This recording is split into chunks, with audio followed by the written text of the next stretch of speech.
Hello student. तो आप सभी लोगों का हम स्वागत करते हैं अपने इस राजन क्लासेस चैनल पे। तो यदि आप हमारे इस चैनल पे नए हैं तो प्लीज़ चैनल को सब्सक्राइब कर लीजिए और साथ ही बेल आइकन को ज़रूर दबा लें ताकि आने वाली हर वीडियो की नोटिफिकेशन आपको हमेशा मिलती रहे। हेलो, नमस्कार विद्यार्थियों। तो आज के इस वीडियो में हम आप सभी लोगों का स्वागत करते हैं अपने इस राजन क्लासेस चैनल पे। तो आज के इस वीडियो में हम आपको पहले बता दें कि जो वीडियो कक्षा 12 वालों के लिए और रसायन विज्ञान से रिलेटेड हम बातें करने वाले हैं। ठीक है, चलिए।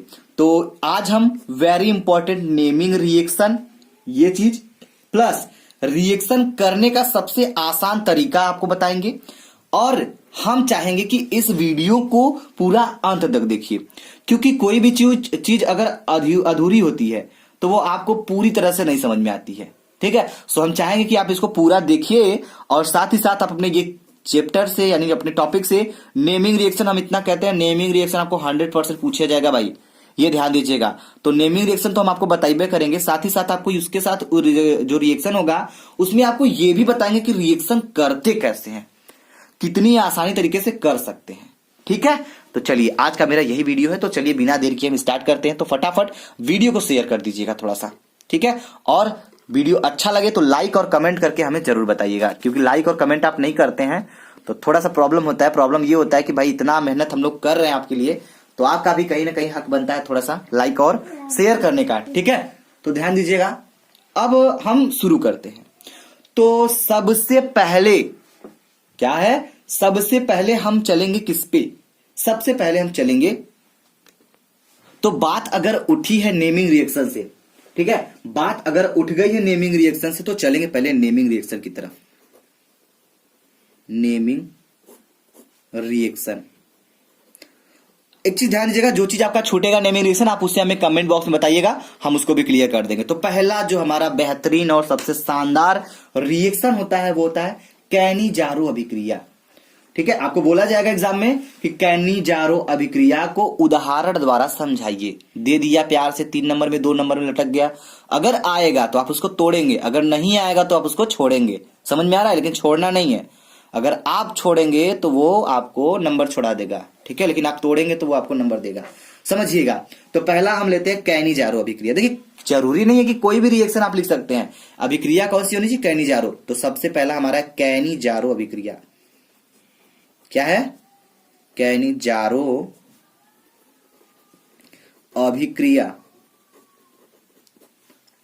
बहुत लोग इसको कहते हैं कैनिन-जारो अभिक्रिया। ठीक है भैया, अभिक्रिया तो अभिक्रिया, लेकिन कैनी-जारो अभिक्रिया काफी बेहतरीन माना जाता है। तो हम पहले इसको जरूर डिस्कस करेंगे। तो आपको हम इसमें 2 तरह से क्लियर करेंगे। जो बच्चों को जिस तरह से, देखिए यहाँ पे हमें क्या सीखना है, हमने स्टार्टिंग कहा था 2 चीज सीखना है, नेमिंग रिएक्शन तो सीखना ही है, साथ ही साथ हमें रिएक्शन करने का सबसे आसान तरीका भी सीखना होगा। तो चलिए एक तीर से 2 निशाना किया जाए, थोड़ा सा समझिएगा। तो हम ले लेते हैं, पहले हम आपको ये बता दें कैनिन-जारो अभिक्रिया होता क्या है, ये पहले बताना जरूरी है। तो ध्यान से सुनिएगा और समझिएगा। अगर पेन और कॉपी आपके पास हो तो आप उसे नोट जरूर कर लीजिए। ठीक है, क्या होता है कैनिन-जारो अभिक्रिया, वह अभिक्रिया जिसमें एल्डिहाइडों के 2 अणु जिनमें अल्फा हाइड्रोजन परमाणु नहीं होते हैं, कास्टिक क्षारों के सांद्र विलयनों से क्रिया करके अल्कोहल तथा वशीय अम्लों के सोडियम या पोटेशियम लवण देते हैं। तो इस अभिक्रिया को हम कैनी-जारो अभिक्रिया कहते हैं। नोट हो गया। चलिए, अगर नोट नहीं कर पाए तो भाई वीडियो को फिर से एक बार रिपीट करके नोट कर सकते हैं। अब हम चलते हैं रिएक्शन पे। किस पे चलते हैं, रिएक्शन पे। तो ध्यान दीजिएगा, जैसे यहां पे बोला गया एल्डिहाइडों के 2 अणु, एल्डिहाइड के 2 अणु। एल्डिहाइड में आप कौन कौन ले सकते हैं, जरा हमें हंस के बता दीजिए। एल्डिहाइड में आप फॉर्मल्डिहाइड ले सकते हैं, एसिटल्डिहाइड ले सकते हैं, बेंजल्डिहाइड ले सकते हैं, जो भी ले लीजिए भाई, आपकी मर्जी है। ठीक है, तो हम यहां पे ले लेंगे, पहले फॉर्मल्डिहाइड लेने की कोशिश करेंगे। क्या लेंगे, फॉर्मल्डिहाइड लेंगे। और फॉर्मल्डिहाइड के कितने यौगिक, 2 यौगिक, सॉरी फॉर्मल्डिहाइड के कितने अणु, 2 अणु। तो फॉर्मल्डिहाइड का सूत्र क्या होता है, बहुत सारे लोग भूलते जा रहे हैं भाई, तो भूलना बिल्कुल नहीं है। तो फॉर्मल्डिहाइड होता है HCHO,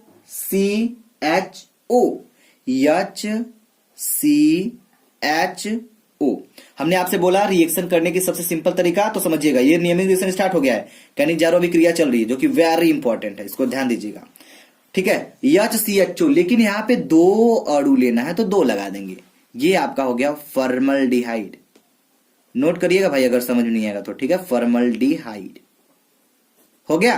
प्लस एक चीज और यहां पे समझना है, क्या है, आगे इसमें हमने एक चीज और बताया है कि एल्डिहाइडो के 2 अणु जिनमें अल्फा हाइड्रोजन परमाणु नहीं होते हैं, कास्टिक क्षार, ठीक है, कास्टिक क्षारों के सांद्र विलयनों के साथ उनकी क्रिया कराते हैं। ठीक है, तो एक चीज यहां पे समझिएगा थोड़ा सा, तो ले लेते हैं हम यहां पे थोड़ा सा नहीं भाई, ले लेते हैं सोडियम हाइड्रोक्साइड ले लेते हैं, जो कि क्या है, कास्टिक क्षार में से एक है। तो ले लेते हैं NaOH। अब इनका नाम लिखना हम जरूरी नहीं मानते, क्योंकि ऐसी बात नहीं कि आपको याद नहीं होगा क्या है, लेकिन इतना जरूर लिखेंगे सांद्र है, जो भी है ये सांद्र, यानी कि सांद्र सोडियम हाइड्रोक्साइड है। अब इनकी क्रिया का मतलब इनसे इनकी क्रिया करेंगे और इसको क्या करेंगे, अब इसको गर्म करेंगे। तो यहां पे लिखेंगे गर्म करने पर, तो गर्म करने पर, चलिए गर्म करते हैं, थोड़ा ध्यान दीजिएगा भाई। ठीक है, गर्म करने पर तो क्या होगा, ये अभिक्रिया कौन सी है, कैनिजारो। रिएक्शन को समझिएगा, यही आपको समझना, देखते हैं कितना दिमाग लगा सकते हैं रिएक्शन के लिए आप लोग। ठीक है, चलिए भाई, ठीक, चलिए ध्यान दीजिएगा। H कितना है पहले आप गिन लीजिए, तो H को काउंट कर लीजिए जरा सा, 1 और यहां पे 2 है तो 2 2 4 1 5 ठो आपका H है।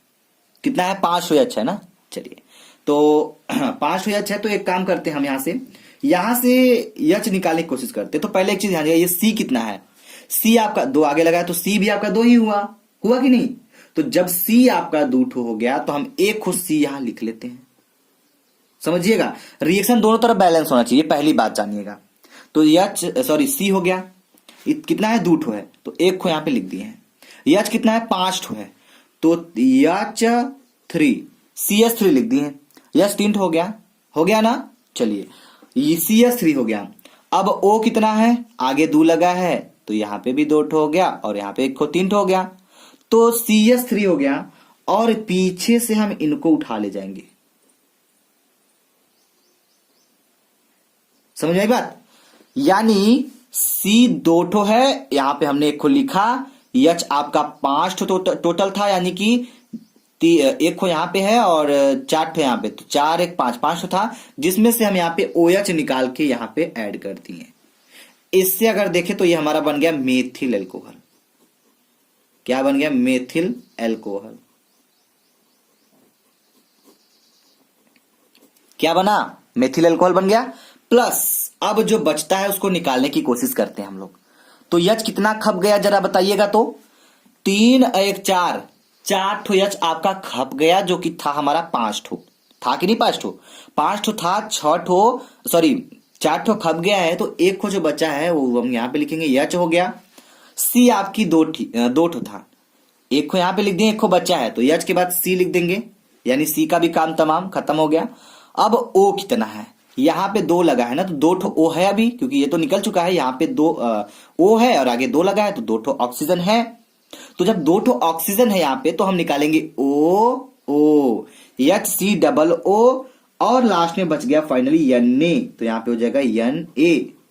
और इसका नाम क्या होगा जरा ध्यान दीजिएगा भाई, ठीक है, थोड़ा सा। तो HCOO को हम क्या कहेंगे, यहां पे इसको बोल सकते हैं आप सोडियम फार्मेट। ठीक है, तो नाम लिख लीजिए जरा सा, सोडियम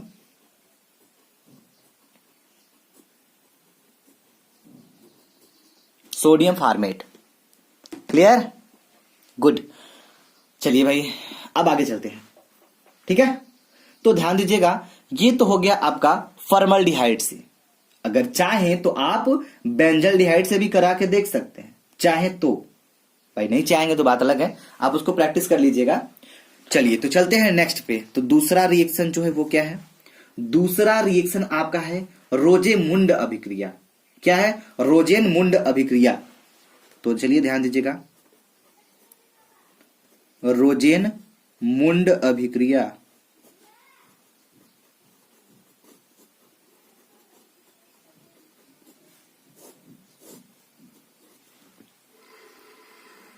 चलिए समझते हैं रोजेनमुंड अभिक्रिया क्या होती है। तो पहले तो हम ये क्लियर कर दें, रोजेनमुंड अभिक्रिया होता क्या है। क्लियर है, बताना तो जरूरी है भाई, तो ध्यान दीजिएगा। तो ये होता क्या है, किसी एसिड क्लोराइड का पीबी, ठीक है, या BaSO4 उत्प्रेरक की उपस्थिति में हाइड्रोजन द्वारा आंशिक अपचयन रोजेमुंड अभिक्रिया कहलाती है। इसका उपयोग एल्डिहाइड के निर्माण में किया जाता है या फिर होता है। तो चलिए रिएक्शन को समझ लिया जाए थोड़ा सा। तो सबसे पहले हम लेंगे एसिटिल क्लोराइड। क्या लेंगे? एसिटिल क्लोराइड लेंगे, क्योंकि यहां पे बोला गया है एसिड क्लोराइड का। एसिड क्लोराइड के मतलब इसे पहले हम लेते हैं एसिड क्लोराइड बोल दिया गया इसमें। तो जो चीज हम बोल रहे हैं आप उसको नोट कर सकते हैं, ठीक है। किसी एसिड क्लोराइड का पीबी या BaSO4 उत्प्रेरक की उपस्थिति में हाइड्रोजन द्वारा आंशिक अपचयन रोजेनमुंड अभिक्रिया कहलाती है। चलिए समझिए, रिएक्शन समझते हैं। तो रिएक्शन में आप ले लीजिए पहले एसिटिल क्लोराइड। तो एसिटिल क्लोराइड का जो सूत्र होता है वो होता है CH3, ठीक है, COCl। इसको बोलते हैं acetyl chloride. Acetyl chloride plus acetyl chloride हो गया। चलिए, तो एसिटिल क्लोराइड को हम क्या करेंगे, प्लस क्रिया कराएंगे किससे, ठीक है। अब यहां पे बोला गया कि हाइड्रोजन द्वारा आंशिक अपचयन, हाइड्रोजन द्वारा तो H2 से क्रिया होगी, हाइड्रोजन द्वारा तो H2 से क्रिया होगा, लेकिन जो उपस्थिति होगी उत्प्रेरक की वो क्या होगा, हमने आपको बताया था और बोला था भी और यहां पे लिखेंगे भी, PB या फिर BaSO4 इसकी उपस्थिति होगी, ठीक है। चलिए, ये आपका एसिटिल क्लोराइड है। तो जब ये होगा रिएक्शन तो आपका जो बनेगा यौगिक वो होगा एसिटल्डिहाइड, यानी कि इसका उपयोग एल्डिहाइड के निर्माण में होता है ना। तो एल्डिहाइड बनना तो कोई भी एल्डिहाइड बन सकता है, फॉर्मल्डिहाइड बन सकता है, बेंजल्डिहाइड बन सकता है, एस्टल्डिहाइड, तो कोई भी एल्डिहाइड परिवार का तत्व बन सकता है। तो रिएक्शन को जरा समझिएगा, होगा क्या, ये होगा CH3 है, दिख रहा है, तो CH3 को हम लिख लेते हैं, हो गया क्लियर। चलिए अब ध्यान दीजिए, CH3 तो हो गया, ये C है, C एक को बचा है, चलिए ये भी बचा है। तो एक काम करते हैं, यहां पे थोड़ा सा समझिएगा, थोड़ा सा लॉजिक लगाइएगा। H आपका कितना है यहाँ पे, बताइए H कितना है आपका यहाँ पे? H आपका यहाँ पे 2 ठो है कि नहीं, 2 ठो है ना। तो एक खो H हम यहां से ब्लैक पेन से एक खो H हम यहां से निकाल लेते हैं, और जो 2 H है एक H यहां से निकालेंगे और इस Cl के साथ इनको निकाल देंगे बाहर। कहां जाएंगे, बाहर निकाल देंगे। तो हो जाएगा क्या, CH3, और ये पहले इसको निकाल देते तो HCl निकल गया।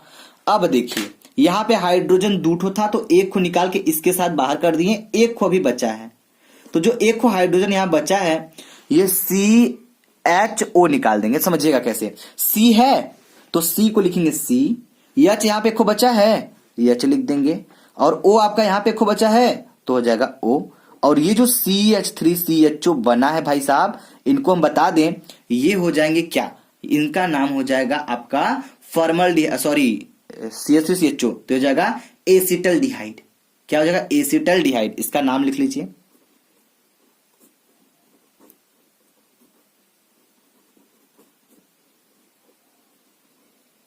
ठीक है, तो देखिए ये हो गया नेमिंग रिएक्शन में 2 रिएक्शन। अगर आपको और भी इंपॉर्टेंट जानना है और आपको किसी भी बारे में पूछना है तो आप हमें कमेंट बॉक्स में कमेंट करके बिल्कुल पूछ सकते हैं, ठीक है। तो एक चीज और समझिएगा, यहां पे क्या बात है थोड़ा समझिएगा।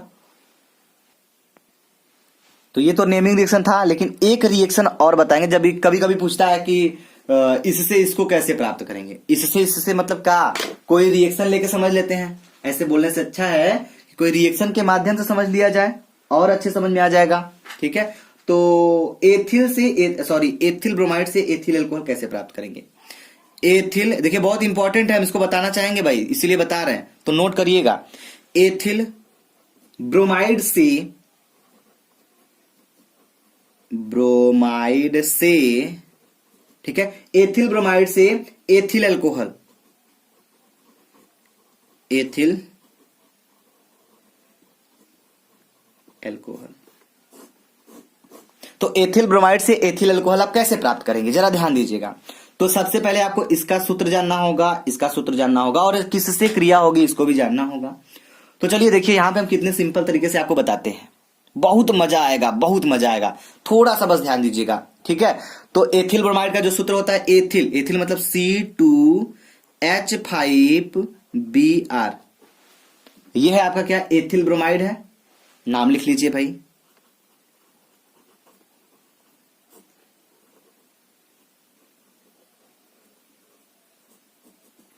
एथिल ब्रोमाइड, ठीक है। प्लस क्रिया किससे करा दे हम, इसकी क्रिया पोटेशियम हाइड्रोक्साइड से कराएंगे।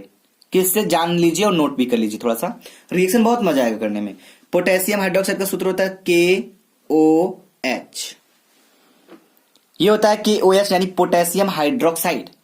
अब इसकी क्रिया जब हम इससे कराएंगे वो भी क्या होगा, ये ऊपर जल होगा और इसको गर्म करेंगे तो हमें मिलेगा एथिल अल्कोहल, क्योंकि यहां पे साफ साफ बोला गया एथिल ब्रोमाइड से एथिल अल्कोहल, लेकिन आपको ये नहीं पता था किससे कराना है। तो जान जाइए एथिल ब्रोमाइड का सूत्र ये होता है, इसकी क्रिया इससे कराते हैं तो हमें एथिल अल्कोहल मिलता है। अब कैसे मिलेगा समझिएगा जरा ध्यान से।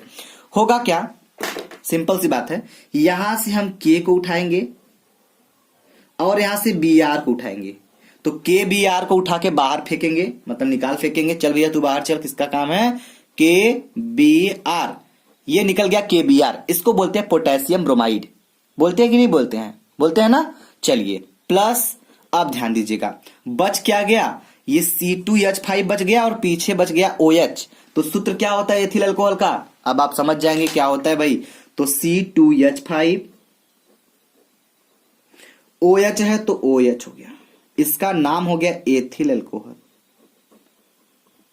एथिल अल्कोहल, ठीक है। पोटेशियम ब्रोमाइड है, लिखना चाहे तो लिख सकते हैं, पोटेशियम ब्रोमाइड हो जाएगा। गुड, चलिए तो उम्मीद करेंगे कि आपको ये पूरा का पूरा वीडियो आज समझ में आया होगा। और आपसे सिर्फ इतना ही कहना है कि अगर एग्जाम के पहले अगर कोई भी आपको दिक्कत होता है, कोई भी समस्या होती है, फिजिक्स है, केमिस्ट्री है, हिंदी है, इंग्लिश है, किसी सब्जेक्ट में आपको किसी टॉपिक से अगर प्रॉब्लम होता है तो आप हमें बिंदास कमेंट बॉक्स में कमेंट करके बता सकते हैं, उस पर हम सारा का सारा आपका क्लियर कर देंगे, ठीक है। तो चलिए, यदि आप हमारे चैनल पर नए हैं तो प्लीज चैनल को सब्सक्राइब कर लीजिएगा और वीडियो को ज्यादा से ज्यादा शेयर कर दीजिए ताकि बाकी लोगों का भी तैयारी आसानी से हो जाए, ठीक है। चलिए, क्योंकि ये कोरोना काल वाला जो समय था वो काफी बुरा ही था, लेकिन और जिस समय चल रहा है और इस वीडियो से अगर किसी का भला हो जाए तो जरूर आप शेयर करने की कोशिश करिएगा, ठीक है। चलिए, बाकी जो भी दिक्कत परेशानी होगी आपको टॉपिक से रिलेटेड तो आप हमें बताते रहिएगा। थैंक यू, जय हिंद, जय भारत।